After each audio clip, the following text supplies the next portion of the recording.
with Checkpoint. Thank you for being with us. Just a warning before we move on, whilst we're not going to say the whole words, we are about to use the censored version of a phrase that is by any measure offensive. The Shirley Rugby Club in Christchurch is tonight meeting under urgency to discuss allegations that the grandmother of a player in a junior team was called an effing black bee by a man believed to be a team coach. We've tried repeatedly to talk to anyone from the rugby club, but they've refused to be interviewed. We have spoken to the woman who's made the allegations and she repeated them to us. But she told us she received 2 phone calls today asking her not to talk to the media while an investigation takes place.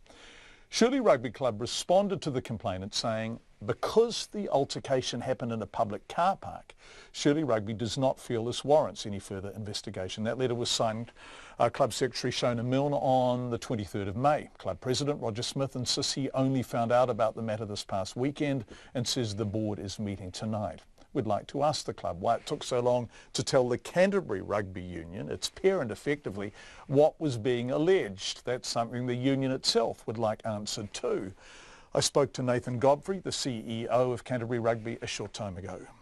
We were made aware on Friday morning when this story hit social media, and certainly we've had no communication with the alleged victim or the club over the past week and a half. So we're really disappointed given that we launched the We All Bleed Red campaign at the start of the season, and we've had no communication from either the alleged victim or the club. So yeah, really disappointing because that was about raising awareness and it was about making sure that we speak up, and neither of those things have happened. We All Bleed Red was in response to incidents of racism in and around Canterbury Rugby, wasn't it?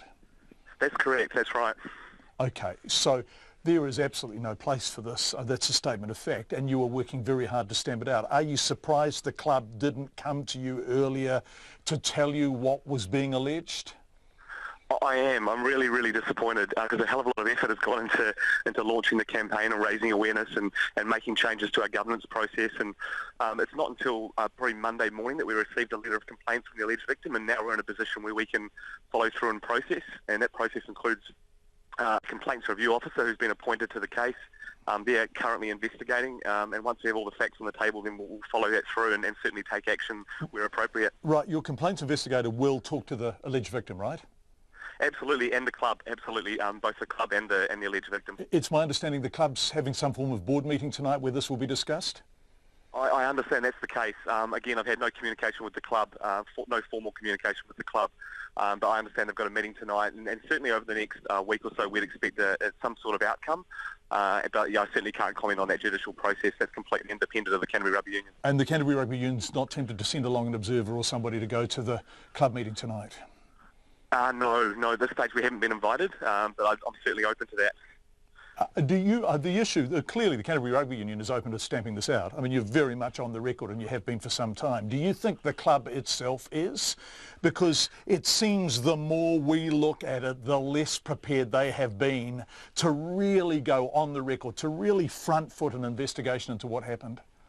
I'm incredibly disappointed with the response. To suggest that because it happened in a public car park, if it did happen, certainly is in my opinion, lacking in action. And I would have liked to have seen, all the parties at least come together and have a conversation, because that clearly hasn't happened. The facts, as reported by the press in particular, do you accept that they are a fair record of what occurred?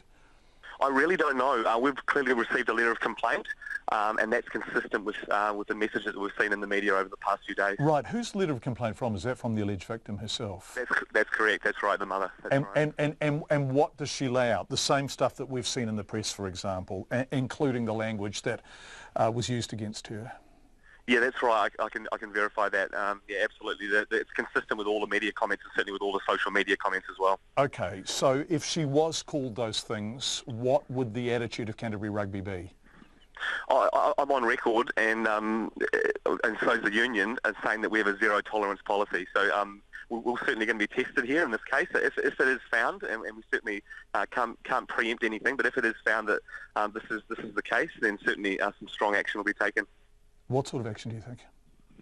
I really don't know at the moment. There's a number of options available to us, but again, I can't preempt that judicial process. We need to be fair to both parties until we have all the facts on the table. Okay, and so when do you think you will have all the facts on the table? Yeah, certainly in the next week we'd hope to meet with our judicial team and have that process complete. So I would suggest 7 days. It's Nathan Godfrey, who's the CEO of Canterbury Rugby. We would love to talk to somebody from the Shirley Club.